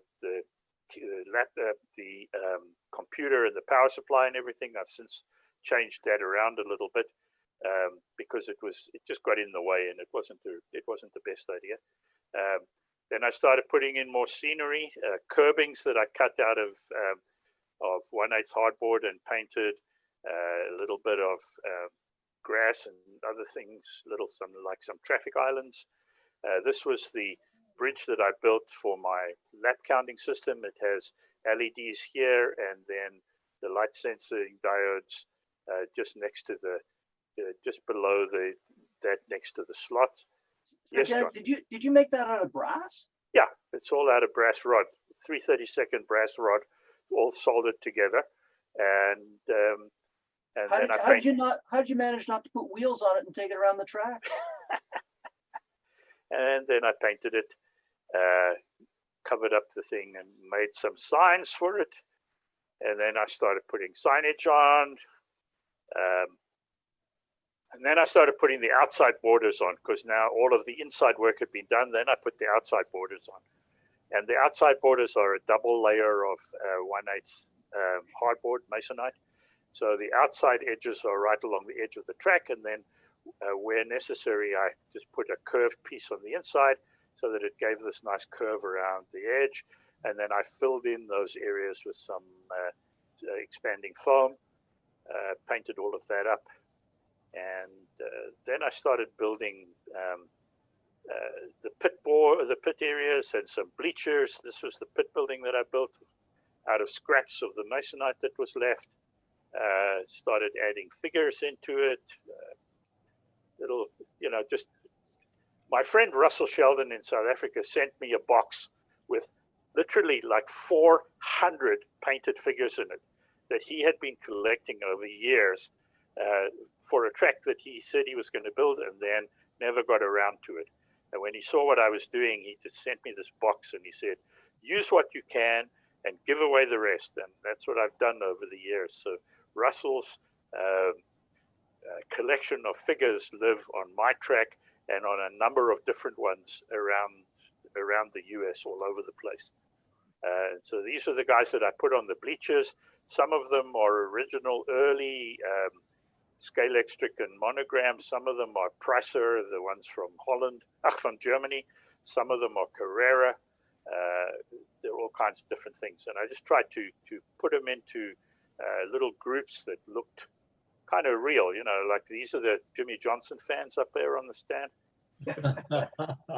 And I guess these guys are not particularly Jimmy Johnson fans, but some of the Pricer figures are just absolutely, they're classic. I mean, look at this guy, you know, picking his nose and scratching his head, and these two girls, you know, with their mini skirts. Just... I also noticed that for a lot of the monogram figures, the bases have been removed. I did that on all of them eventually. I removed all their puddles of oil, and I pinned their legs. And of course, now I just have to deal with broken ankles all the time. But yeah, I took all those bases off eventually. So these are the guys doing the interviews. And then this is the pit building. And the pit buildings are modeled after the row of pit buildings that were down the main straightaway of the Kyalami circuit in Johannesburg, where I grew up. And so all of the adverts, the advertisements along the top here are the original Kyalami ones, including the British spelling of favorite with a U in the middle. So that's exactly what was there. And then these are the guys that I did, just some more detail. Oh, then I divided the track up into 20 sections. So each section is marked with a little marker, and then a little line on the track so we can know what it's like. Now, having just finished it, and it hadn't been up for more than 6 months, then the Maintenance Association decided that we needed to have our houses painted. So I had to take it all down, and it took me 3 hours to get it from where it was standing outside to this situation. All the legs off, all the pieces in the garage. I did all of that in 3 hours. And at the time, I realized just how enormously clever I'd been without thinking about it. And that was the fact that on this one section of straight here, which carries the main straightaway in one direction and the back straightaway in the other direction, all of the wiring and all of the power taps are on that. So apart from the braid jumps, there is no need to take any of the wiring apart. And that means that helped it enormously. This was me now putting it all back together and getting it back up after they had done all the painting. And it takes 3 hours to get it down. It takes about 6 to put it all back up again because of having to take all these jumps and feed them back down underneath, and here and there have to re-glue or retape the braid to make sure that it's settled. Well, plus you had to put your scenery all back as well. And then you got to put all the scenery back. Yeah. Well, it's basically just the people and the light bridge. The bleachers are loose. I just pick them up, put them in a box. All the people are glued onto the bleachers, so it's not that big of a deal. Oh. So these are a couple of photographs of it afterwards. This was my. I have a slightly better bracket for that monitor now. I've moved the control out of here. There's a much smaller little shelf underneath here that holds just the power supply, and then the laptop is put down at the bottom end of the track now. That's my wife trying things out and her sister trying things out. Yeah, and so that's it. So that's Pebblestone Model Car Circuit. The PMCC, Pebblestone is the street on which we live, and I chose the name Pebblestone Model Car Circuit because the circuit itself is a replica or an interpretation of the club track that I used to run in South Africa at the Pretoria Model Car Club, which was also PMCC. So I did that just to, and it'll take too long to find that photograph now, but that's the track. Nice. You got, that's what you're racing on right now, right? That's what I'm racing on right now. It's been standing on my patio now, closing on 10 years. Wow. and you know, a lot of people when they saw me doing it said, "Oh, it won't last a year being outside and being in the elements and whatever." It's lasted perfectly. There's absolutely no problem whatsoever.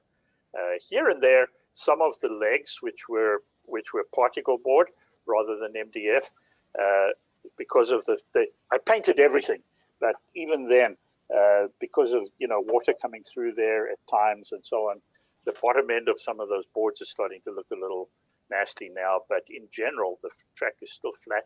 It's been apart 3 times or 4 over those years, and this last time that I put it back, because I took it down early on during the COVID thing to do a complete scrub and wash and so on of the patio floor underneath it. And in that case, I just moved I took the parts apart and we moved it through the little gate that's there out into the back of our patio, into the back of the garden behind the patio.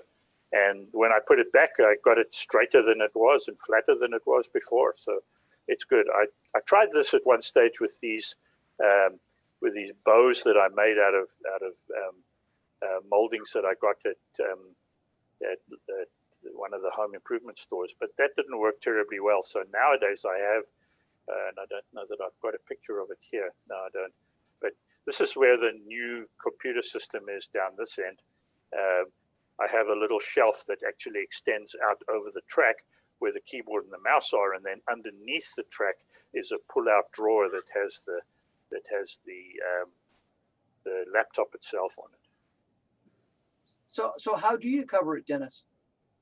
Now, yeah, you can see on this photo, there's a set of pipe frames out there, and those pipe frames fit over the track. It has a long spine down the middle, and then I pull a tarp over the top of that.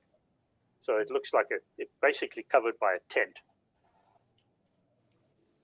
Wow. I could try and find those photographs somewhere else. Let me stop the share, and then I'll find them and come back to that. Very cool. Something that makes a roof structure so that if any water does get on there, it drips off. Yeah. Mm-hmm. Awesome. Yeah. While Dennis is looking for pictures, Russ, you got a question? I'll get a few more photos if you guys want to see them, but I'm going to ask if anybody else has anything they want to show off, because we're running down to the last 20 minutes of our recording. But if nobody else has anything else they want to show, then we'll. Got a couple. All right, Chris, show them off. I have nothing in terms of how it was built. It's just a few random pictures of how it is now that it's finished. So, why can't we see this? There we go. Here we go. Oh, Yeah. look at that. nice. Yeah, That's this is the race room in behind the acrylic cabinets. There's actually 14 acrylic cabinets in this room with cars in them. And then behind the ones you see there is the workroom. So this is just the track room. is it in a basement or is it on the? Yeah, no, it's in the basement. It's limited in terms of its size. It's an L shape. It is looking down the main straight. It's 17 and a half feet.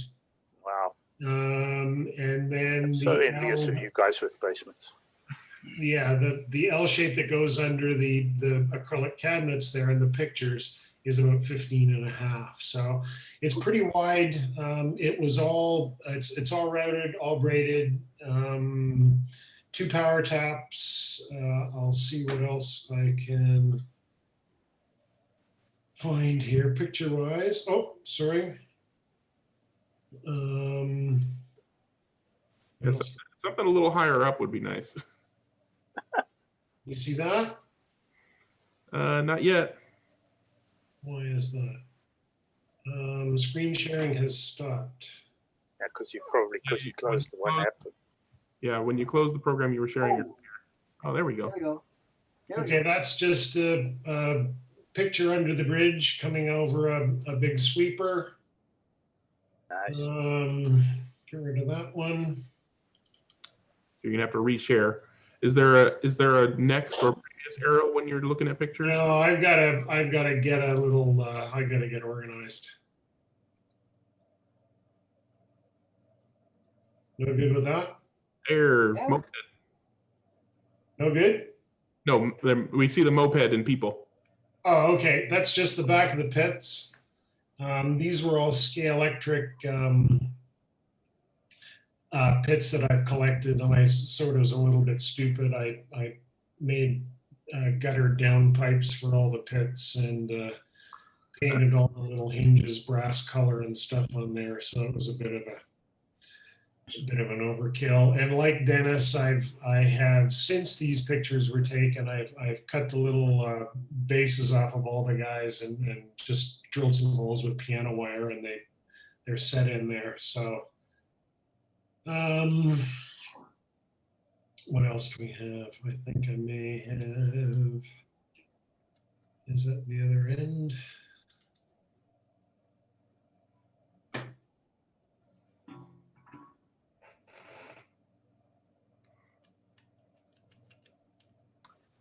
There we go. Got that one? Nice. Yeah, so a bunch more cases, bunch of pictures on the wall. All the scenery was made probably like Greg and everyone else does, and I just buy, pink foam insulation stuff and glue it together, and then get a rasp or whatever and just hack away at it and paint it so it's got some rock faces and stuff like that. And it's kind of neat. All of the can you see the mouse? Yeah. Yeah. All the edges here, I chamfered everything, so all of these pieces of scenery are like one. They just fit in piece at a time, so I can just pull them all out, and they weigh grams. So if I need to take the track apart quickly or clean it or whatever and stuff like that, so works great. And then I'm sure most of you guys know a good tip for scenery is if you're using flocking or grass or stuff like that, so that it doesn't come off, is you just mix up a bunch of white glue and water in a spray bottle. I'm seeing nodding, so you guys all know that. So, and then just soak the hell out of the stuff, and then it dries flat and clear, and you don't get all the bits on the track and stuff like that. So, And Chris, how long is the lap length of your track? it's just under 60 feet. It's not long, only because I don't have a ton of room. Is that going on? No. Can you see that? Yeah, No. yeah, we can see that. Yeah. Okay. That's just coming over a big hill, down a hill into the hairpin, and then up and around and under the stuff. And I found all the borders. I used some HO cork roadbed for model trains. Mhm. And it's got this really neat chamfered edge here, so it was easy. And I just quickly painted it with red and white. And because it's cork and a bit porous, the paint didn't look too even, like it soaked in some areas and made it look sort of like asphalt and stuff like that. So It looks really good. yeah, that was pretty cool how that all worked out. What did you paint your surface with? The racing surface? Just plain old latex, the cheapest Home Depot Okay. latex stuff I could find. So it's nice to know that you actually do what you recommend. It's awesome. Well, it's yeah, no, the for anybody contemplating painting, cheaper latex paint has a higher latex content, so a higher rubber content than more expensive paint. So just buy the junk. It's got a higher rubber content, which adds to the grip and all kinds of good stuff. So now do you run it in both directions, Chris, or just one? no, just one. I mean, I can. It's so much nicer in one direction than the other direction, so I typically just go in one direction. So yeah. Yeah, I found that when I built that little parking lot track. I designed it for one direction, but I decided to put in a switch so I could run it in both directions. Found out very quickly that the direction opposite to the one I designed it for was a whole lot better than the direction that I had designed initially. So I seldom run it the other direction now. Yeah. I found that picture of the what's his name, John? There you go. Oh, there you go. So it's just Oh, a set of yeah. it's just a set of pipes, and they actually split right in the middle here. Everything else is glued together, but right in the middle there, they just plug into one another, and so that I could take them off in two pieces, and then I just put a tarp over the top like that. Wow, that looks like quite the exotic car you have in your backyard. Yeah, except that it's not a car. Yeah, and you know, I've done quite a bit of work on that patio because I have I redid the roof 4 or 5 years back and did a really good job of it the second time round, and now I have fluorescent lights up there and a ceiling fan. You could see some little plaques against the wall there. I wish I had closer photographs of those. My wife made those. They're little. Each one has a winged Can-Am car on it. There's a Chaparral 2E, and there's a Ferrari 612, and there's one of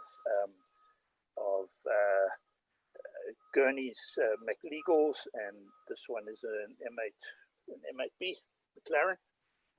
So did she actually paint those? Yeah, she painted it. Well, they're baked onto ceramic tiles. Ah, that's what I was going to ask about how they lasted outside, but obviously, that's awesome. Baked ceramic tiles, so yeah. All right, enough of mine. Awesome. Well, we've got about 10 minutes left. Does anybody else have any pictures they want to show? You don't have to do a live thing. You can just share some pictures of a track that you used to have or still have. Or Lloyd, do you want to share any pictures of your shed track? Yeah, now the pictures don't really show much, but what I have got there now, just put up today, was a video of the track. So if you look on the forums or anywhere else, I got Steve to drive the car, and this was after we did the proxy. Several weeks of the track not being used, and the first time he's ever driven the cars. So they're not the smoothest video in the world, but Leo edited it for us and joined a few bits together. And so if you look anywhere in the 143rd forums or groups on Facebook or anything, you'll probably find it on there. And yeah, bear with it. I was going to say, Lloyd, those turns are really tight. Yeah, 1 1/4 inch. Nice. All right, definitely gonna have to look for that. Does anybody else have anything? I know, Russ, you have a couple other pictures you want to show. Does anybody else have anything that they want to show off before we have Russ do his last thing? All right. I got one picture I want to show everybody. This is, Dennis may have seen this picture or not. This is or was the world's largest slot car track in Oakland, California. Holy crap. You see that? I haven't seen that photo. Didn't even see it all. Have you seen that before, Dennis? No, I don't think so. 12 Okay, lanes? if you guys can see my pointer. 10 lanes. Okay, this apparently is a 90-foot straight. Jesus Christ. That goes down into a bank down here. You can vaguely see it. Comes back a 65-foot straight. This one is 40, and it's 10 lanes. Yeah. So this was this was the Oakland Speedway, built apparently in the early to mid 60s. And like most tracks, didn't really last much past the late 60s, mid 70s. But I've had this picture around for a long, long time. I just came up about, and everybody talks about, big slot car tracks. And I thought, okay, watch this. So this is like a big slot car track. I've never seen that one. That is insane. Yeah, Oakland Speedway. So clearly it would probably classify as a motor track. Uh-huh. And unbelievable. Anyway, I just thought I'd show that as a general interest point for whoever is interested. Something to aspire to. All right, Russ, did you have a couple of last minute pictures you wanted to show? Yeah, I'll just show you some quick ones. Hopefully you don't get bored, guys. Oh, Yeah, I'll cut you off in 5 minutes. Okay.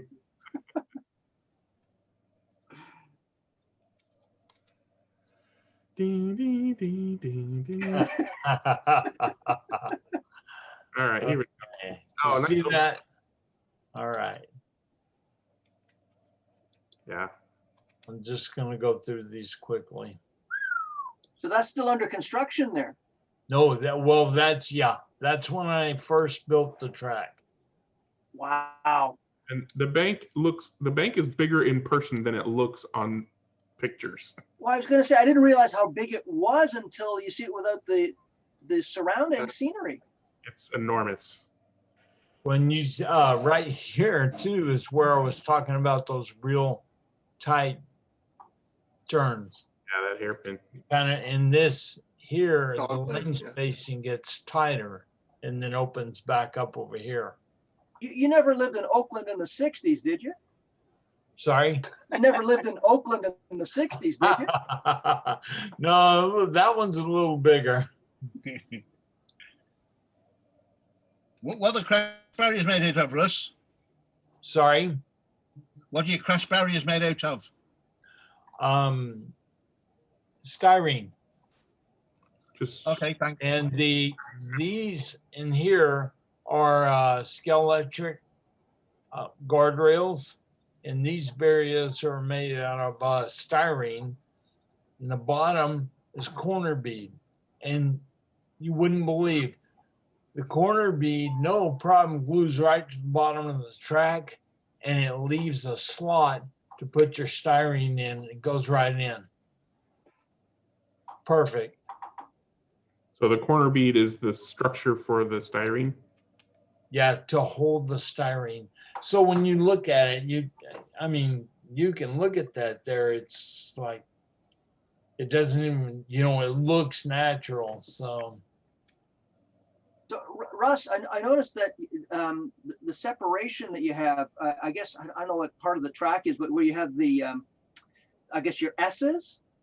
Do you ever Yeah. have cars sort of deslot and go up to the straightaway or anything like that, or no? no, they're pretty good. Ones where we have these slots is here near the water tower. We'll have some there. Coming down this dog leg and hitting this, see how it turns in, hitting that, and they'll go get squirrely and come out. Up here, they'll try to, lane 4 will try to take and hug that guardrail, and they'll get going too fast and it won't handle it, and they'll come off and crash right in these trees. In this gully. And it looks really neat, but that's where they crash. The other place would be once in a while coming out of the last hairpin, out of the last S, because they'll get a little anxious. Yeah. Because they want to get on the hammer for that long section, and they'll just not brake well enough or get on it too fast. Yep. Yeah. And the S's are really fun. You've really got to time it down and get it, get your perspective going, because it's a rhythm thing. Otherwise, not good. Yeah. Okay. Lose a lot of time in the S's. Awesome. Thanks for the extra pictures there, Russ. Thanks, Russ. Looks great. My worker. She's not here right now. So, and then Robert put it in a magazine. So that was kind of cool. All right. I stopped your sharing, Russ, because we are at our 2-hour mark. So we're going to go ahead and stop things for the recording, but you guys can What? chat and sharing and doing whatever you want after I hit What? the stop button. So I'm going to hit stop and everybody can wave. Bye-bye. What? Okay. Thanks, Greg. Thanks.